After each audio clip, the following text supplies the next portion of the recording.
Le processus alchimique. Depuis déjà un bon nombre d'années, l'être humain vit et s'intéresse au processus alchimique, dans toutes sortes de domaines, comme la science, domaines concrets et palpables. Ce processus agit naturellement autour de nous, en permanence. Une graine naît, se transforme en plante, qui elle-même donne naissance puis fane. Il s'inscrit donc aisément dans une notion de cycle de mort et naissance, et y est conjoint. Lorsqu'il s'agit d'éléments plus invisibles de l'ordre énergétique ou émotionnel, nous y sommes souvent moins familiers et plus en proie à rester bloqués à certains stades du processus. Pourtant, nous faisons partie intégrante de cette nature qui se déploie en permanence autour de nous, et nous pouvons comprendre qu'il est normal de traverser ces stades évolutifs et d'y aborder, toujours de manière cyclique, les notions de mort et naissance.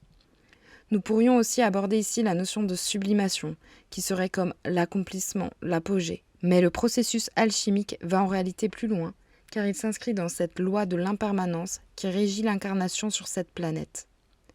Alors si ce processus ne s'arrête pas là, la question serait peut-être: s'arrête-t-il un jour ?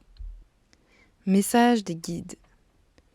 Chers humains, le processus alchimique qui est à l'œuvre aujourd'hui sur Terre est difficilement explicable dans son sens technique, tant la complexité et l'imbrication parfaite des processus individuels se complètent. Cependant, voyez qu'il n'est pas question ici de choix. Les choses naissent, s'épanouissent et meurent. Dans cette vision de l'épanouissement, nous signifions bien la découverte et l'expérience de la vie. Et non, cela n'est pas toujours agréable. Mais nous n'utilisons pas ce mot sans raison. En effet, le fait même de s'épanouir est relié directement à l'être-té, au fait même d'exister.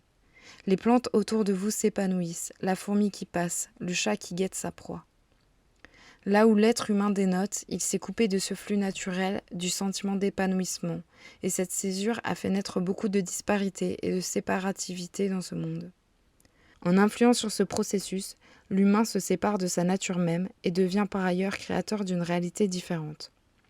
L'interconnexion qu'ont les êtres humains entre eux et avec leur milieu ne va pas dans le sens de la restauration de cette fluidité, du moins en apparence. L'homme s'est stoppé à certaines étapes et sous une sorte d'effet domino a emporté avec lui d'autres personnes ainsi que son environnement. Alors même que cette déconnexion prend à l'extérieur une forme de drame, car la Terre elle-même digère les conséquences de cette déconnexion, le processus lui-même est en réalité toujours à l'œuvre d'un point de vue plus lointain.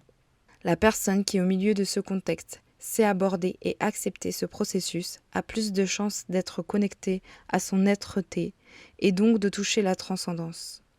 Car sa présence à lui-même passe par l'acceptation de ce processus et de ce qu'il implique. À la fois en être acteur et à la fois récepteur. Car ici, il sera invité à expérimenter les deux côtés. S'il bloque au niveau récepteur, il verra perpétuellement les événements qui arrivent dans sa vie de manière négative. S'il bloque au niveau créateur, il ne pourra entreprendre les actions qui lui sont bénéfiques, ne suivra pas ses inspirations. Des deux côtés, il goûtera sans doute au désagrément du sentiment de louper sa vie. Ce processus alchimique, qui dans son essence est complètement naturel, doit aujourd'hui être réapprivoisé par l'homme.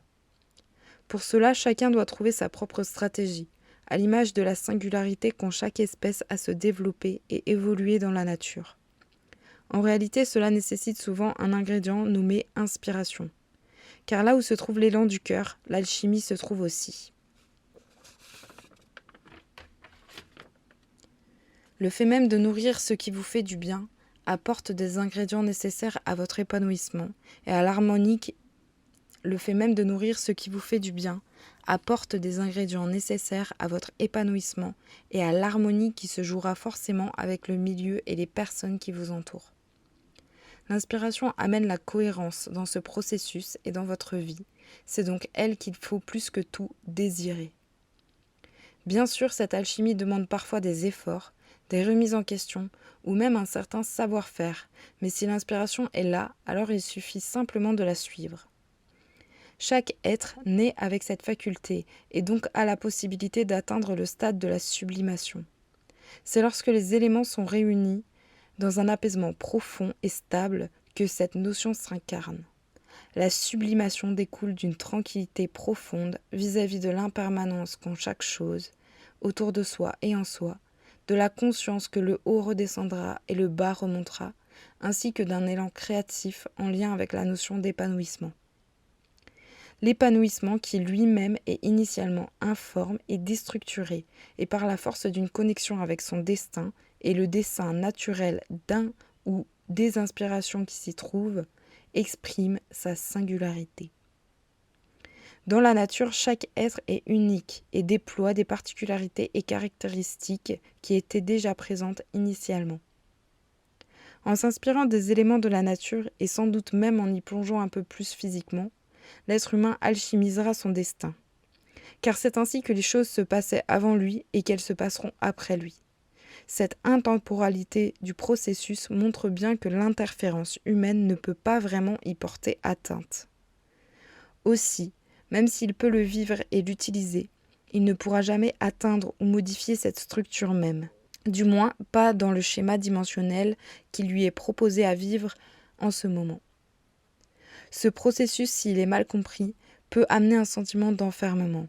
L'être humain ne sait pas quoi faire des expériences qui l'entourent ou qu'il ressent, et ne trouve pas le chemin du jeu qu'il est pourtant invité à goûter.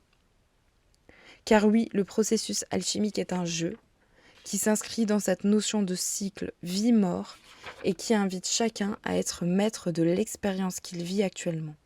Car chacune de vos circonstances de vie, aussi diverses ou compliquées soient-elles, ont une invitation cachée à exercer ce processus. Parfois, vous vous dites « mais je ne comprends pas pourquoi je vis telle ou telle situation ». Alors même que cette matière brute que vous rejetez est en réalité le meilleur moyen pour prendre assise dans votre créateur intérieur.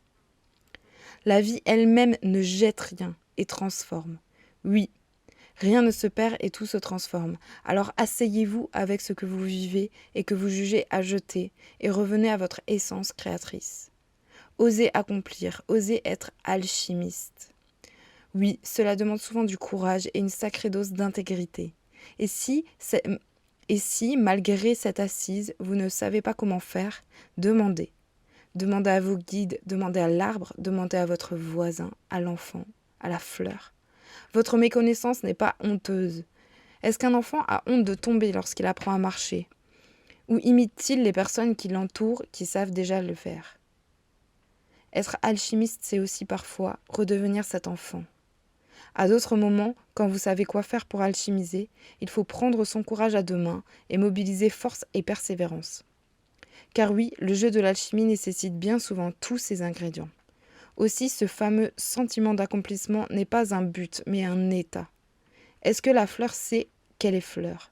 Ce qui est sûr, c'est qu'elle ne doute pas d'avoir été graine et d'avoir parcouru tout ce chemin pour s'offrir. S'offrir à l'abeille ou à la vue d'un être qui s'attardera sur sa beauté. Offrir ses couleurs, son odeur, sa spécificité. Voilà l'alchimie que l'être humain vient connaître. Et nous invitons chacun à reconnaître aujourd'hui en lui-même la fleur magnifique, pleine de couleurs, d'odeurs et de singularité qu'il est.